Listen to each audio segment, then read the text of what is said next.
Imagine just for a second your own family's monthly budget. You've got money coming in, maybe from a salary or a small business, and you've got money going out, paying for groceries, rent, education, electricity, the whole shebang. It is a delicate balancing act, right? Well, in this explainer, we're looking at that exact same concept, but scaled up to a massive national level. Because just like a family, the government has to carefully plan out its receipts and its expenditures. So let's jump right into it. Okay, let's dive into this really central question. We see the government building these massive highways, funding schools, running public hospitals, maintaining the defense forces. I mean, that is a lot of money going out. But where does all that cash actually come from? And how is it managed? Well, every single rupee is part of a massive, highly detailed plan.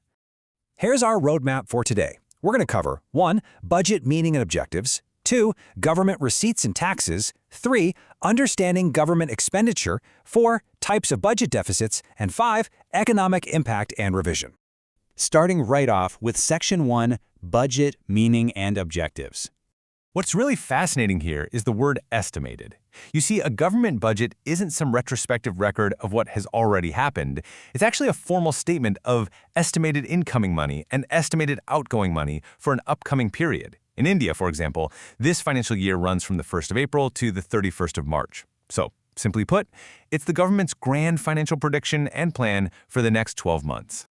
But why do they actually go through all this trouble? Well, the government aims to achieve 5 really massive objectives. First, allocating resources, basically deciding how much goes to, say, healthcare versus defense. Second, redistributing income, using taxes and spending to kind of close the gap between the rich and the poor. Third, maintaining economic stability, leveraging the budget to actively manage inflation or unemployment. Fourth, driving overall economic growth through calculated investments. And fifth, managing public enterprises to provide essential goods and services where broader social goals far outweigh pure profit. Moving on to Section 2, Government Receipts and Taxes. Now, the crucial point here is how economists categorize this incoming money.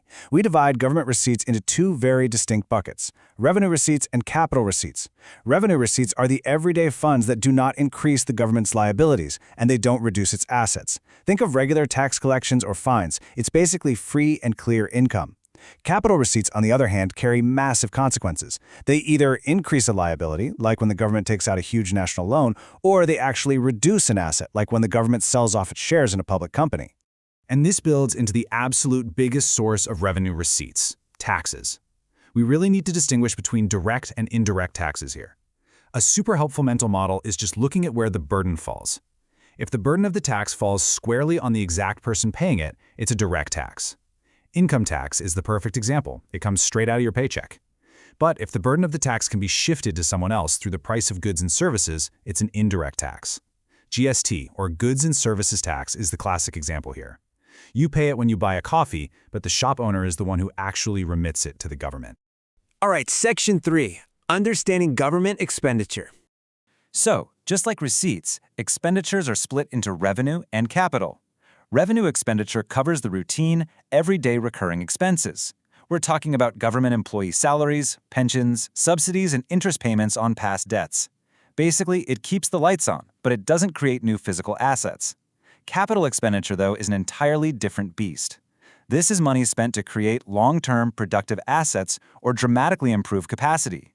Building new highways, constructing schools, upgrading hospitals, that is pure capital expenditure. Which brings us to a super important one, Section 4, Types of Budget Deficits. A deficit situation occurs, quite simply, when the government's estimated expenditure outpaces its estimated receipts. They are literally spending more than they are earning.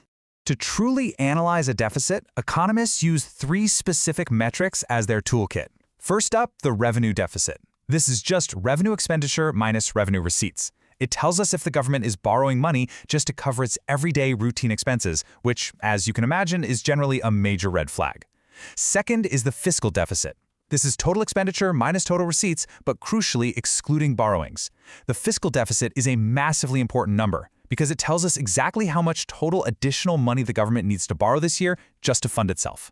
And finally, the primary deficit. This is the fiscal deficit minus interest payments on past debts. It shows us the borrowing requirement for just the current year's expenses, totally ignoring the sins of the past. So, to summarize the overall state of a budget, Just picture a weighing scale in your head. If receipts exactly match expenditure, you've got a balanced budget. Perfect harmony. If receipts are heavier, meaning you earn more than you spend, you have a surplus budget. But if expenditure tips the scale and outweighs receipts, you are looking at a deficit budget.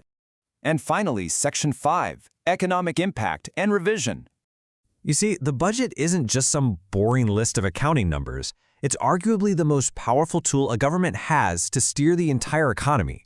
If the government decides to heavily increase capital expenditure on infrastructure, it instantly boosts construction activity, which creates jobs. Those new jobs generate income for households. That new income boosts demand for products, which stimulates businesses. Simultaneously, by tweaking taxes, the government can manage disposable income to ensure price stability and fight off inflation. Every single number on that budget document ripples through the entire country. So, let's pull all these threads together in a 60-second rapid revision. The budget balances our 5 core objectives by managing the push and pull of revenue and capital streams. And when those streams mismatch, we use revenue, fiscal, and primary deficits to diagnose exactly where the financial strain is coming from. Boom, got it? I want to leave you with a really provocative thought to chew on. We often hear the word deficit, and we immediately think it's a terrible thing.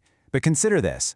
If a government is running a deficit specifically because it's pouring massive amounts of money into capital expenditure, building world-class highways, power grids, and ports that will generate immense wealth for generations, is that deficit actually a bad thing? Or is it a smart, calculated investment in the future?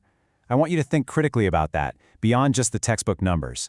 Thanks for joining me on this explainer, and I'll catch you next time.